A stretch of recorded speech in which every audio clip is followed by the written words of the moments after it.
Hello everybody, my name is Ryan and I am the King of Booty Fab, and today I am doing my best to stay dry down at Backdoor Fab, working on the Studebaker bus again. And I know a lot of people seem to like this one as soon as they saw it. Well, that's what I'm at today, and I'm having a blast. So this video is going to focus on how we get all of that attached. Yeah. I'll tell you guys what, if you enjoy this video, like it, drop a comment. If you're on mobile, click that hype button. It actually helps me out. If you enjoy what I'm doing, my projects and the stuff you know I got coming, follow the channel, click the alert bell, do the whole YouTube thing. Tell you what, I am having a blast, guys. But yeah, let's not waste any time. Let's dive right back in where we left off. So, I guess where we dive back in, this all trimmed up nice. Only a little bit of drama dropping it on myself once. It's all balanced, and these clamps are not made to, yeah. Anyway, the whole front clip, the nose sat a little bit high, and the problem was for the nose to come down. That meant that this needed to rotate in. So trim this all the way back to here, and the reason I only trimmed back to here is because that is the structure for the body mount, which is all factory to the bus. This is all the support structure that runs up into here. So when we were laying this all out, we looked at it, and the problem with this is, like, beyond giving up foot room and all that fun stuff, cutting that off would have dropped the whole front end of the bus down. So we can't just buck that off flat to there. We couldn't just buck this off flat here, because that would have lost the whole back of the fender. Trying to keep the front fenders, the whole front clip, all that fun stuff. The dash is actually past this. So all the dash would have had to have gone, all the body mounts, all the front structure. This looks complicated because it is, but, you know, we stared at this for quite a while before we made any cuts. So you're just going to have some faith that this turns out as amazing as it's envisioned in my head, because it will. But for now, since this is popped loose more than once and I got a good spot, and that's where it's going to live, the welder out, and put some tack welds up here, make sure that's kind of secure at least from there to there. And that way we put this back on there, the front of the frame trimmed off, and we can get this back up there with the 2 bolts and prop up the front end, throw a hood back on it so we can step back and make sure everything's good before we start attaching the bottom. And I start filling in all that with sheet metal that looks like it belonged here all along.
Well, it was raining yesterday, so there wasn't anything worth videotaping, just me struggling and making some hard decisions. And yeah, so start at the beginning. One of the things we've come up with, Dustin and I both stared at this thing for a ridiculous amount of hours, trying to make sure that that hood line follows that body line, because that body line's flat to the bus and a hood line is flat. Correct? Wrong.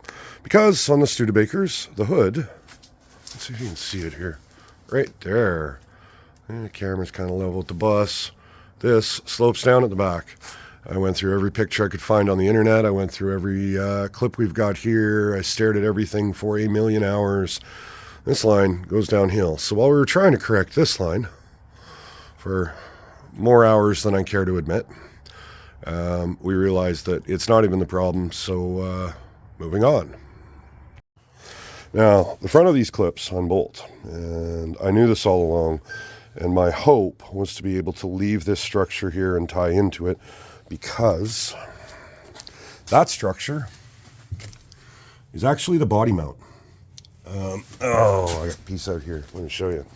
That is actually the body mount. Now, that's what holds up the whole nose. Luckily, this thing is solid enough. It's got enough body mounts that it's not going anywhere. But we can't drive it down the road like that. And the sheet metal I have to put in blocks. Well, you can see it right there. That's the edge of the body mount, which is quite obviously outside the fender, which was why I was trying not to get rid of this piece. I was hoping I could trim it back some. I'd been back and forth many times, and unfortunately this is where we lie. So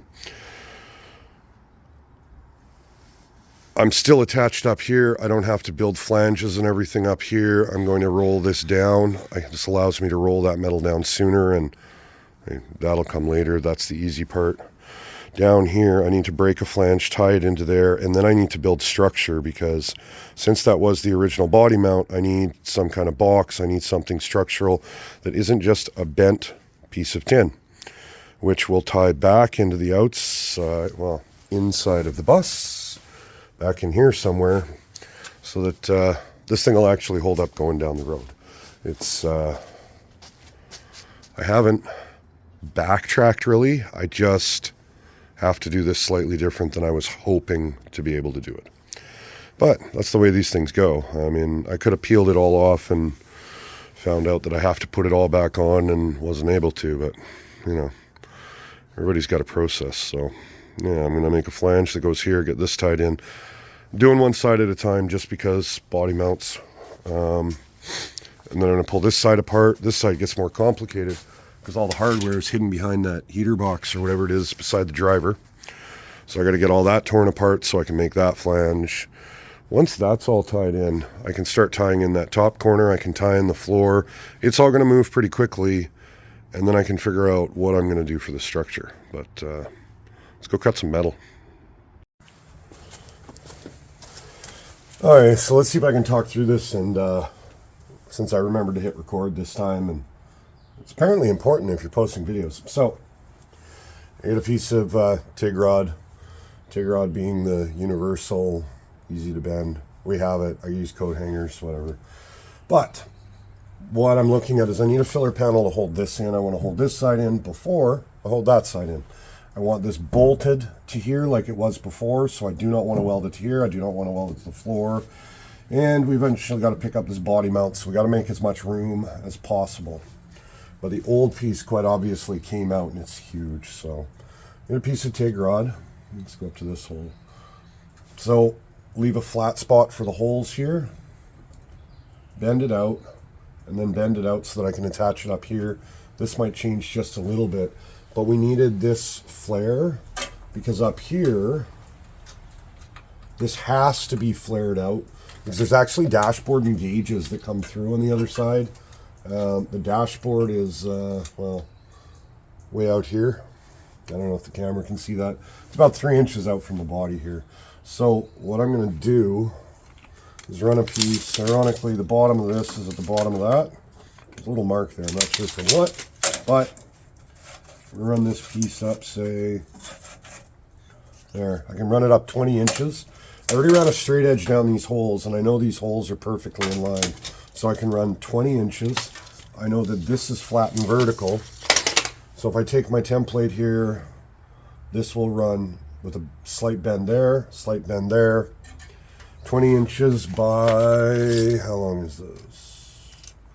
Oh, I'll do this off camera. However long this is, that's going to be my piece. I can actually drill these holes on the bench because I can just measure up and in and start fitting this piece.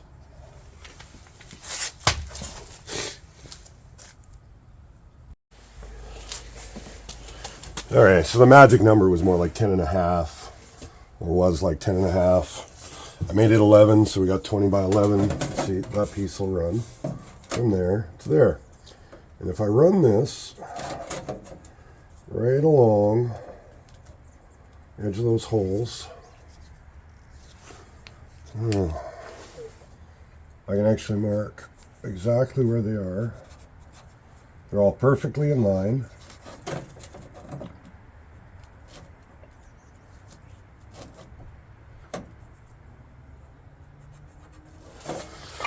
And then I can figure out for my template how far in I want to drill them. I'm going to give myself a little bit extra meat because I made this 11 inches wide. So whatever my bent piece was, you know, I think it came where the holes should be about there. I'll probably give myself a little bit of extra. Obviously I've got flat room, but those holes should be the same on the other side. I'm not going to drill them yet, but once I've got these drilled, I'm going to mark the piece for the other side I've already got cut. And that way it's just ready to go. And then as I do my bends, I'm going to mark the bends on the other piece. And that way it's easy enough to duplicate in reverse, in mirrored, or whatever. That way they match, which would give me this piece all the way from here up to about here. This body line actually stops right there. That's why this cowl was cut like that, because I know that body line stops there. So tying in here isn't going to be a problem. And once I've got this bolted to here and this secured to here, then I feel reasonably comfortable to go cut up the other side and get it on. And once I've got the other side on, I can start on the body mounts. And this is actually going to go relatively quick. It's going to go even quicker for you guys because you guys don't get to see all of the coffee drinking, chair sitting, head scratching. Yeah, you guys miss all that. And the apple's trying to kill us.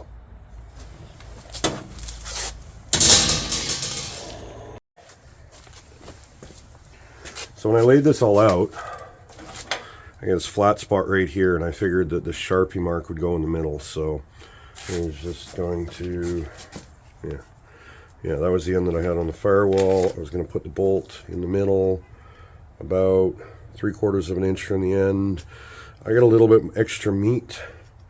So I think I'm going to go 1.25 inches from the end on all these holes, which I don't even know why I have a mark there, but it was close, but not right. 1 1/4, 1 1/4, 1 1/4, 1 1/4, and we had a mill inside, but doesn't have a drill press.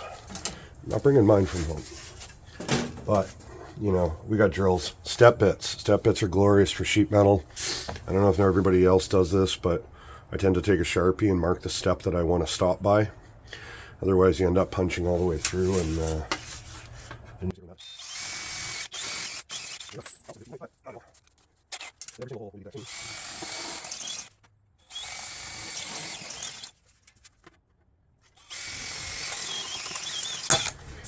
I don't know if anybody else does this, but drill holes, you always get burrs. Nice thing about using the step bit.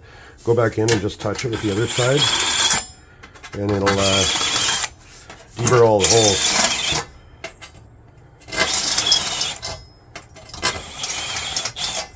Just do it gently, or else you end up going one hole it's too big. But now, let's see how this works. So now this piece, it's not hitting anything here, so there we go. Every hole just happens to line up, and so I can make my bend marks.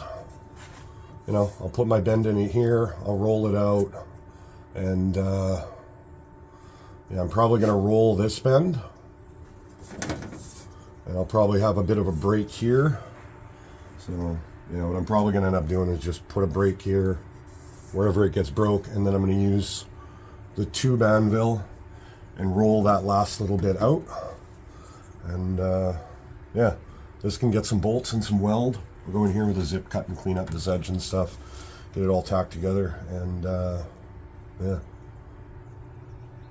might even go easier than I was hoping.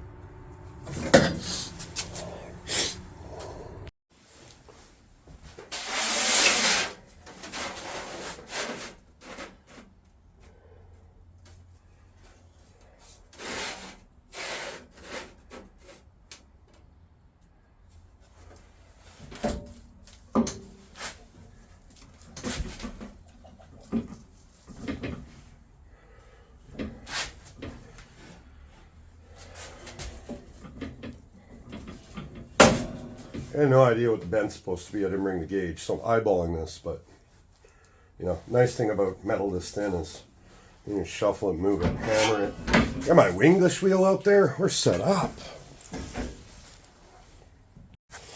And for the sake of argument, I'll take my little bend piece and according to this, I underbent it about 1 degree.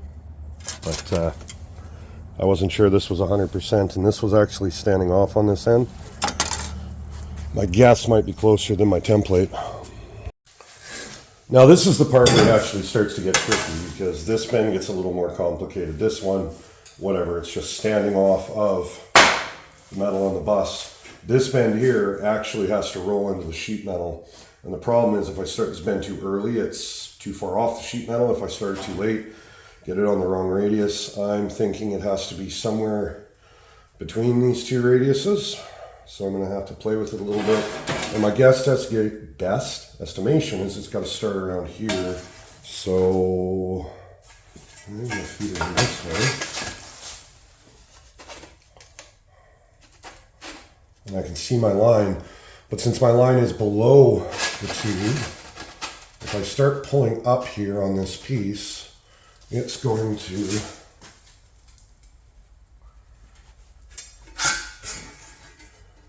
see, it's almost rolling into that bend already.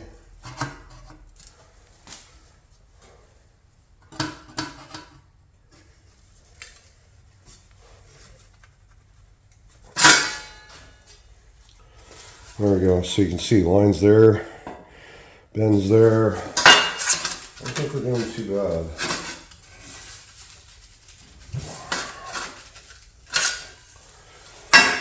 Nice thing is this is metal. We can just move it wherever we want. We'll see how this fits. I can always run it through the English wheel and give this a bit of a crown. It'll take some of the tinny out of it, and I don't know. It's going to depend how it fits when we go bolt this on. See, I always wonder when people do videos like this and like, oh my God, I go test fit it and it fit the first time. Like, you know, you can believe me or not, this is the first time I'm going to test fit it. I'm going to slip it up here and that's not, oh, it's standing up on here. Here, let's tuck that behind there. We'll picture that as if it's bolted. I can see every one of my bolt holes, and that is almost on the exact same line as this. Right there. Actually, it needs just a touch more roll in this, and that bend would be perfect. And if we give it just a touch more roll, I can bolt this on, cut this fender, and then use that cut to cut that once this is bolted on. Just cut through both at once almost. And because this piece is obviously a little bit long by about 3/4 of an inch. I said 10.5. I cut it 11, so yeah, I was kind of expecting that. But yeah, I'm going to stick it back in the anvil, roll that just a little bit more, and then I'm going to trace this here onto a piece of scrap so that when I do the other side, I can do the exact same bends, and all I have to do is just set it down on a piece of scrap. If it doesn't match, then it's not the same. It's that simple. Yeah, so I'm going to go roll this a little bit more, grab some bolts, and put this thing together.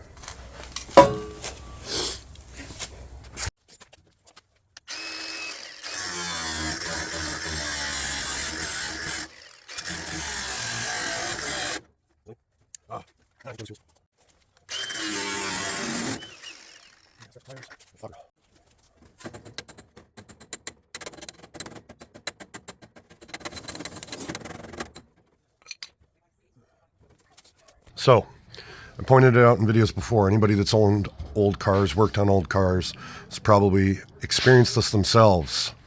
I grind these because when I'm grinding, I'm looking for orange sparks. That means it's steel. You can usually tell the color change. There's steel. This here looked like lead. I didn't think it was quite as thick as it was, but, you know, I guess I could have checked. You can see the panel gets thick there. Hit it with the hammer and, well, that's lead.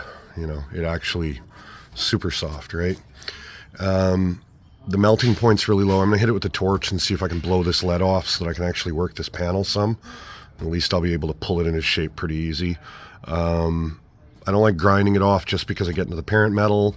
Lead has toxic fumes though, so, you know, despite the fact that the old timers would smoke a cigar while doing this, which is, you know, I was born in the wrong generation. That's kind of my vibe too.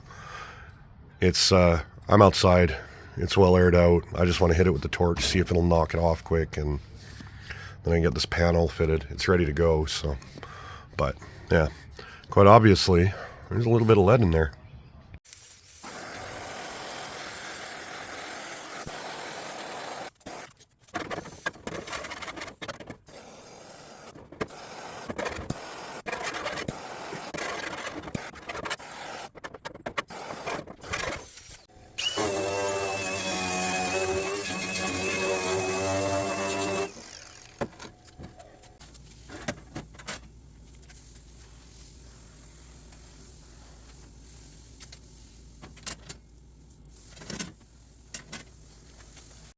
Little movie magic, just because Dustin gave me a hand, but where I cut this off originally, it worked out, everything's there, panels here, but look at this, I can basically, I can pick where I want to weld it to.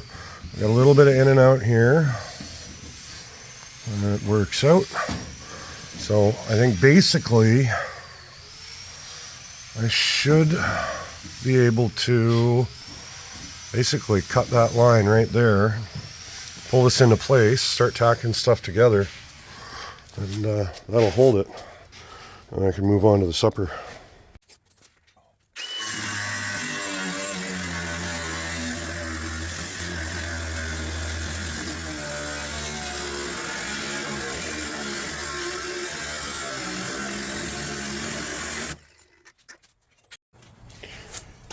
Kind of handy too. I've been buying all these clamps out of China, and I brought up everything from my house. So now I just have basically an endless supply, because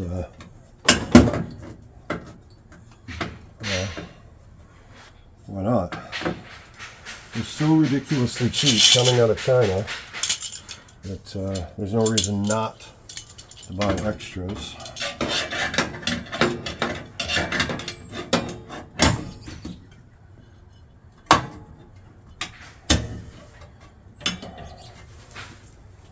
And, yeah, I don't use them at home right now. I may as well have them here.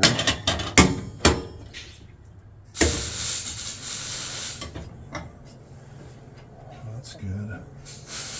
I already knew that was going to need some attention. That one's good there. I can tack it there. Yeah, tack it there. Pull that back. Yeah. I can grab the welder in a minute once he's done welding that. I'm gonna grab some food first. Dustin's got the welder going inside, so I'm gonna grab some food, and then when I come back, I'm just gonna start tacking everywhere it's flush. And then I can come back in and push pieces out where they need to go. I think I can kind of reach in and get a dolly in there. And yeah, because once this is welded up, I'm flying.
Okay, so trimming back, and kind of got to dissect this a little bit at a time, but this is actually the structure that, you know, continued down was that whole big box tube.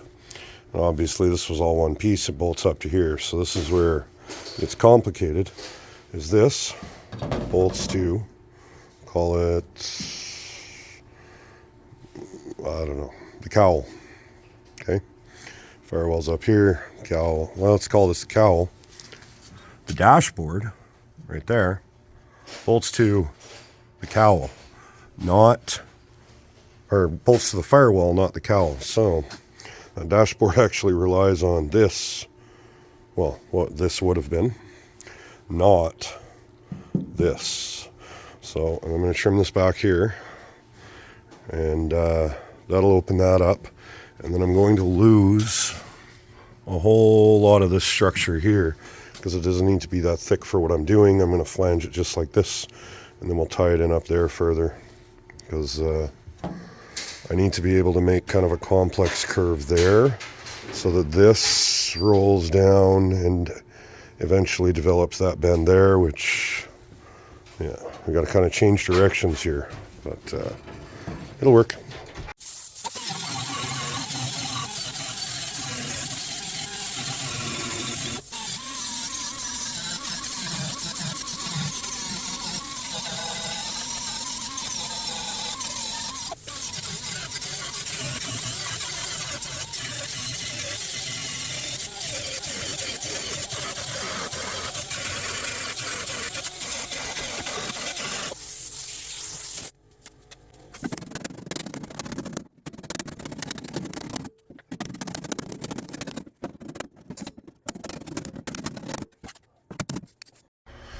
If everything looks a little blue down here, it's because it is.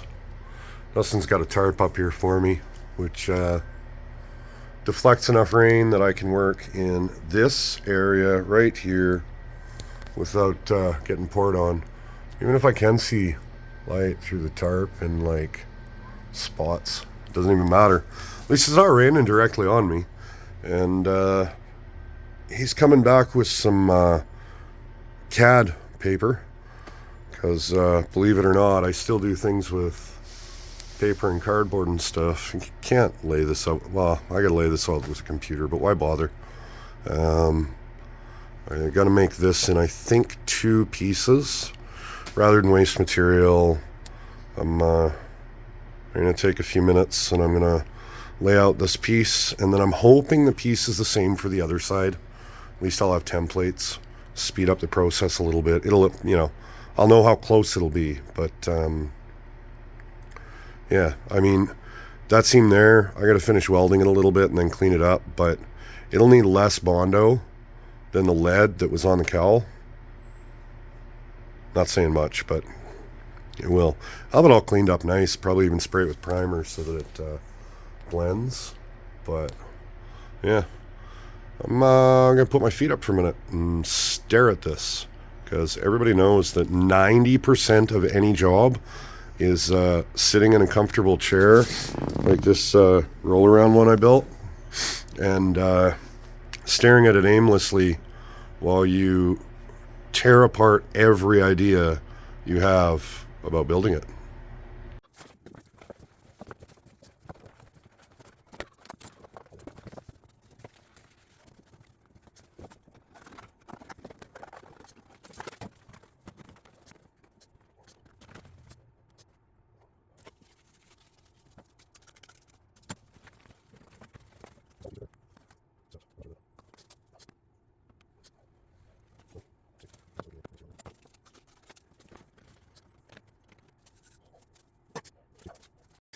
Okay, so what I'm fighting here is just because of the curve. When I look at this, it looks like that line's going that way. But when you get here, now, that looks like it's just continuing in. So I think this is the curve I'm going to use. That piece will end up having to be, say, 1/4 inch longer, and I'm going to have to roll. Okay, I'm going to have to roll this shape here, and then here, starting back here, and running out to about that line Remember, that was the bend line we used earlier. It's collective. You guys are with me on this. So I have to add about 1/4 inch to that. And I'm going to have to roll that out starting at about there. Because I don't want to put my weld seam in the middle of that. And I don't want to make this in one piece. Because this piece is going to have, there'd be a whole lot of shrinking and stretching going on in here, right in the middle here, to get that curve and that curve with that reverse curve in the middle. Whereas I can just roll this piece, kick that edge, clean it up, hammer, dolly, English wheel, whatever it takes. And then this piece will basically just have to roll into it with the flange tipped up, and I can do that with the bead roller. So I'm going to have to, I think, do this piece first and get that all formed. And as soon as that's formed and that lip's rolled out, then I can make a template for that one. Because right now, working off the paper, I think I'm working a little bit.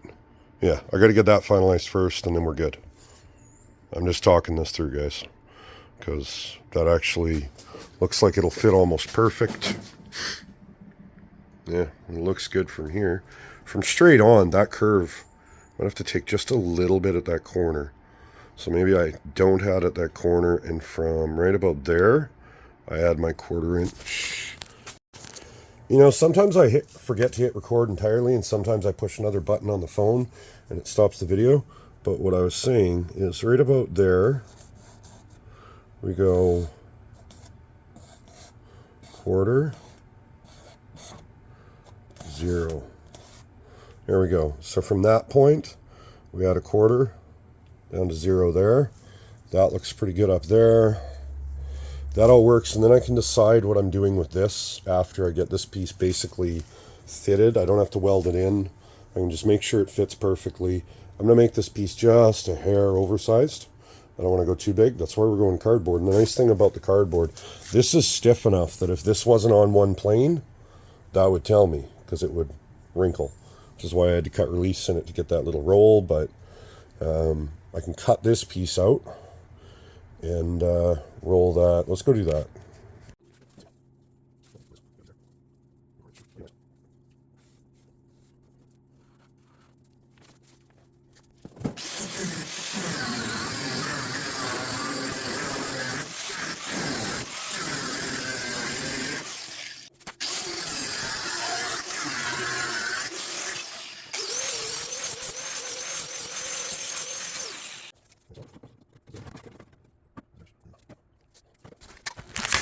Okay, so all I've done is right here, right about that lower mark. I need the start of a minor bend. It starts to get more at that upper bend and rolls into there. So basically, and then you can see this will all pull into place, but I need to run this over the tube anvil. You guys have seen me do this before.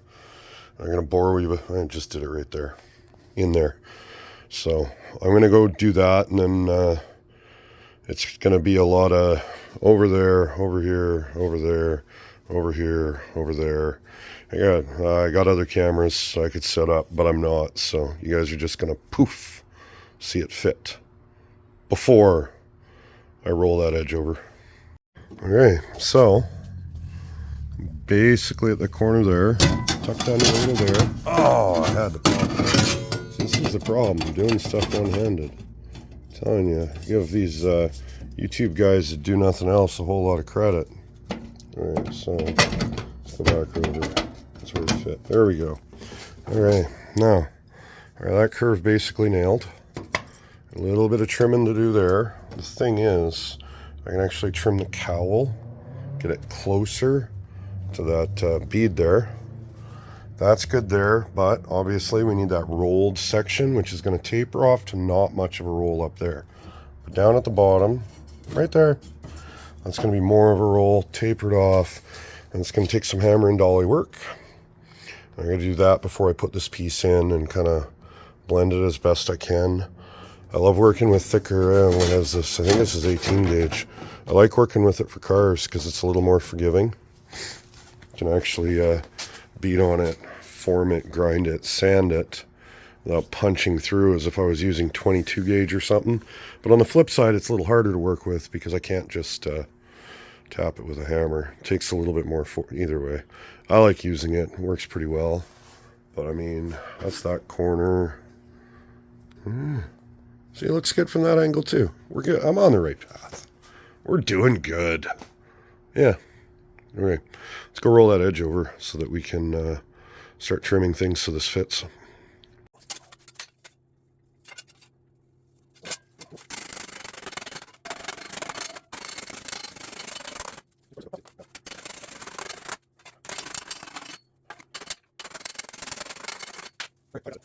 Okay, so been back and forth a couple of times, but let's see if I can wedge this in there.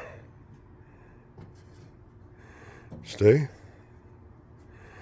Check that out. So, I love it from this angle. Let's zoom out. There we go.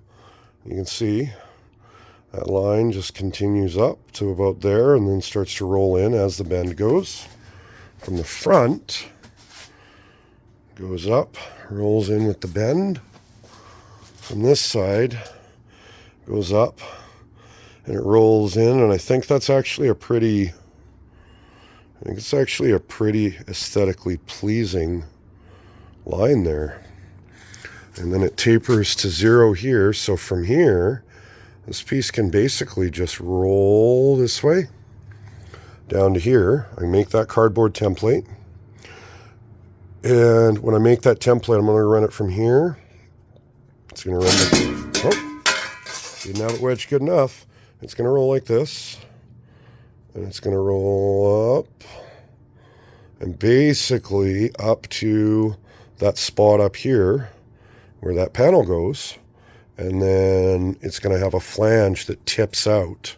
So we'll do that on the bead roller so that we get a, that sharp edge like down here in like the press brake. And I'll just, basically we'll make that paper template, and then whatever my flange is, we'll add that to it, making sure that I leave enough material for that, and then I can trim it to shape before it goes in. But that piece is basically ready to get tacked in here. So I think what I'm going to do is I'm going to clean up this, and I'm going to make this fit a little bit better, and we're going to get it tacked in because I need that tacked in for that template. And this is going to look pretty good.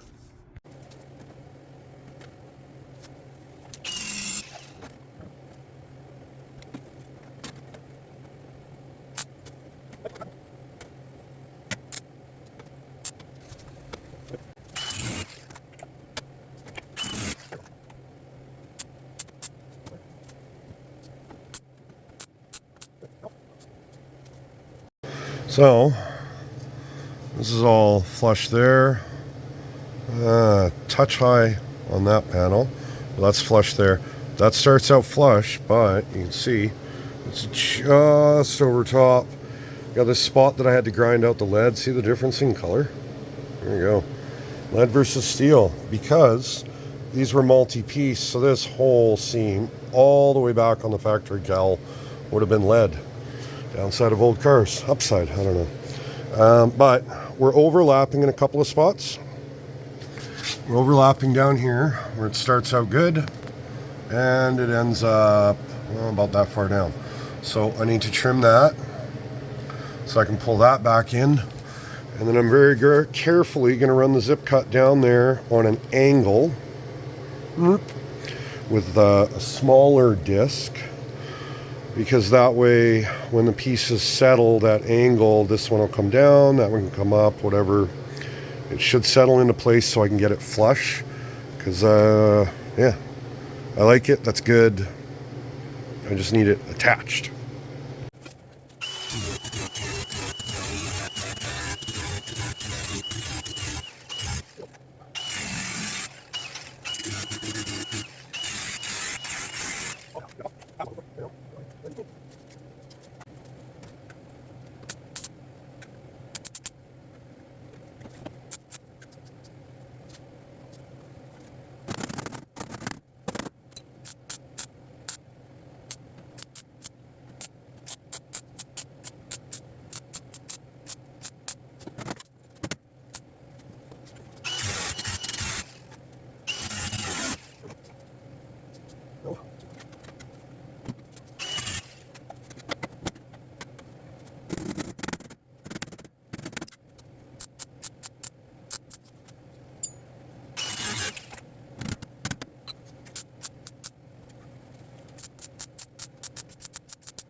Well, it's starting to get dark outside.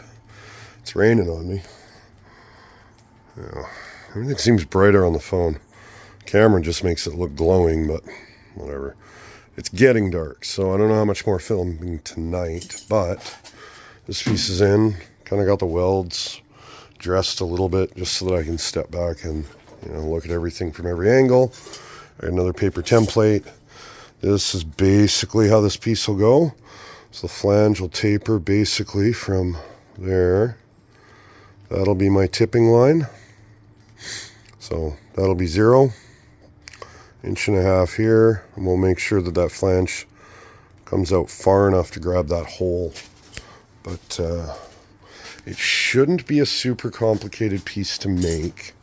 It's flat here, so all the shape is going to be up in this top side, other than the tipped section. This is rolled too far right now, so I'm going to have to get a dolly in there and just flatten it out, but it's really tough to tell where that piece was going to go until I had the piece there. But I'd rather it was too far than not far enough. I can smash that back in. Yeah, so I got to cut that piece out. We set up the bead roller and yeah, see how far I get tonight. But either way, tomorrow this will be done. I got some inner structure that's going to be super quick, but prep for the body mount. And so the reason I'm spending all the time doing this side is then I've got templates for the other side, which should go together, well, quite a bit quicker than this side did. Oh yeah, I was wrong. I'll show you this. So there's my 0 mark. I know by that point it needs to be 1.5 inches. That gives me room for the bolt hole. And I know here it's got to be 2. So now I can take this template. I know that flat edge is good. That point's good. I'll leave myself basically a Sharpie curve, which is what I did on this one. I basically used the template, traced it with a Sharpie, cut out on the wrong side of the Sharpie line, gave me just enough to clean it up. So I'll do the same thing here. I'll trace it, and then that's my 0 point, and from there I'll add my flange, and that's gonna have to go. Yeah, let's see, roll that up. I think it's got to be stretched. It's getting late, but yeah, it's going to need some shrinker stretcher in this area. I think it should be good all right. It should be all right down here, but up here it's going to need some help. So I'll probably end up shaping this piece with the shrinker stretcher after I've tipped it up, is what I'll probably, yeah. I don't know. Let's go through this. In my head, I know how to do it, but explaining it, yeah, no go today. 2, 1.5, 0.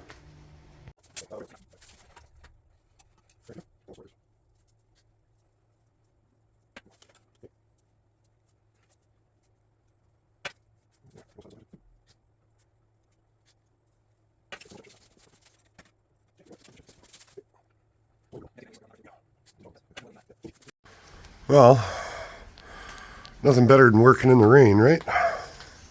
But at least I'm dry. So, Dustin helped me flange this piece last night, and I came out in the morning, and I've been working it with the stretcher, hammer, and over the anvil, just trying to get some shape to it. And it's actually getting pretty close. I mean, down at the bottom, I need a little bit more shape right here. You can see where it's out here. And I need a little bit less up here, which is all right. I can pull that back out. A little bit of hammer and dolly work to this piece that I've already done. And I got to trim this back. It's got a hair to go. Almost a 1/4 inch there. So I need to be able to slide that over a little bit. I knew that all along though. I said that from the beginning. I left a kerf because I'd rather have that than not enough. And I want this line to line up with this line. Oh, and it's welded together and blended out. This looks like one much more complicated piece. But yeah, I think, you know, once the seam's gone and you're not staring right at it, that's going to look great. Well, I got to hold some tension on it right now, but that lines up. It's almost flush the whole way. That's tucked in. I think it's just basically not clearing up the middle there. Needs a little bit of dolly work, but it's finally in there. You know, internet time probably looks like about, you know, well, a couple of minutes. Let's pretend it's a little bit longer than that, because, yeah.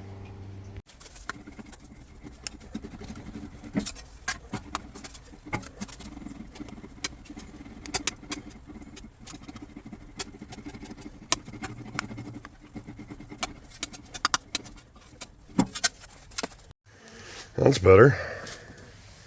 Just about good up there. Gotta pull this corner out a little bit, but that's okay because it's a flat line. I can basically clamp it down and then kind of pull it on this angle here, because from here it's straight. So I'm gonna actually just roll this out a little bit. That's basically there. There's our filler piece. That doesn't look too bad at all.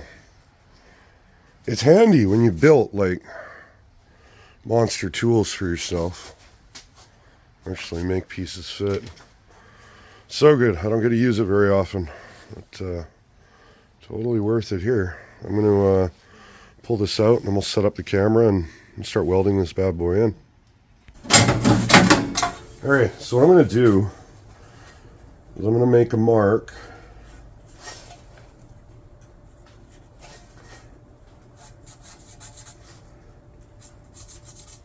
on both sides of this piece. And I've never seen this done before, but I'm going to need to do a little bit of hammer and dolly work to this, and quite obviously I can't reach the inside. So if I go here and make these marks and go 1, 2, 3, 4, 5, 6. 1, 2, 3, 4, 5, 6. Then I know if I'm outside with the hammer, I can tell somebody to go inside with the dolly.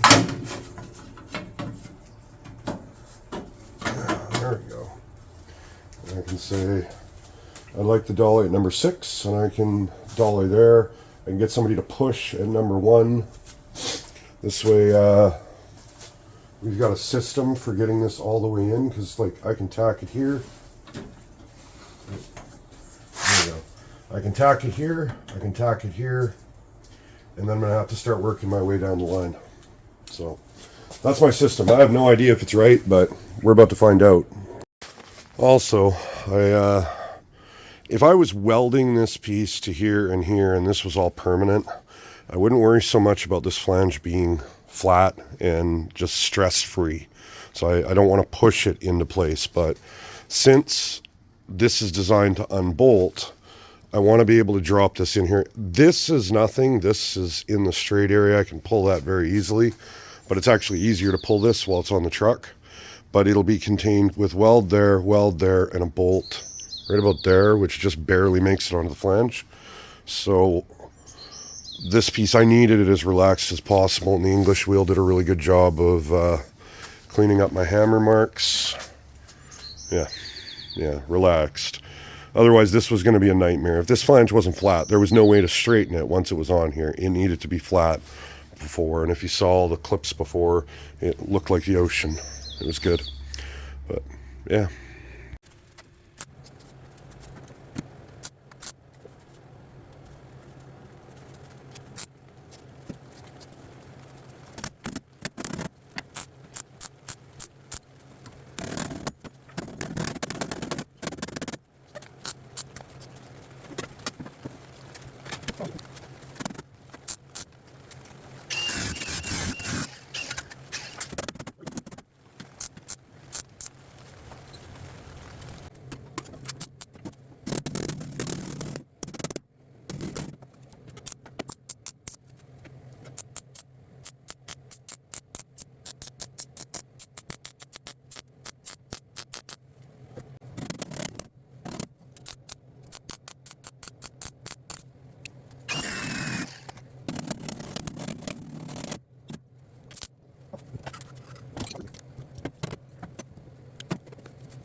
Well, that's what it looked like. That's how it is. So now all I got to do is make 1, 2, 3 pieces for the other side, make them match, remove the whole structure, build new body mounts, put some structure in, put in the floor, mount up the front clip, swap out the front knuckles to the 5 lug that, well, 10 lug, 5 lug bus things, and my work here is done for now. But yeah, first things first, I'm gonna have a coffee, and then I'm gonna torch that side. And that's where we're going to leave this video for today, because I'm just looking at footage. I don't want to drag this videos out. I like keeping up on my videos and staying in the algorithm. So here's a completed side. So the next video, we're actually going to step backwards because I'm shooting the other side. I'll show you how it came apart, show you how it goes back together. We'll get the inner structure done, the floor done, get this thing fully attached and yet still unboltable from the front of the bus. So if you've enjoyed the video, like it, share it, drop me a comment down below. If you enjoy what I'm doing, subscribe to the channel. If you're on mobile, click the hype button. It actually really helps. It helps me. It's helping me build the channel. It's helping me put it in money into a YouTube fund for a cool project, because I figure if YouTube's going to give me money, I'm going to invest it in something very cool, which we'll talk about that later once I actually make the money for it. So thank you for tuning in. Thank you for hanging out for the video. And yeah, I'll see you on the next one.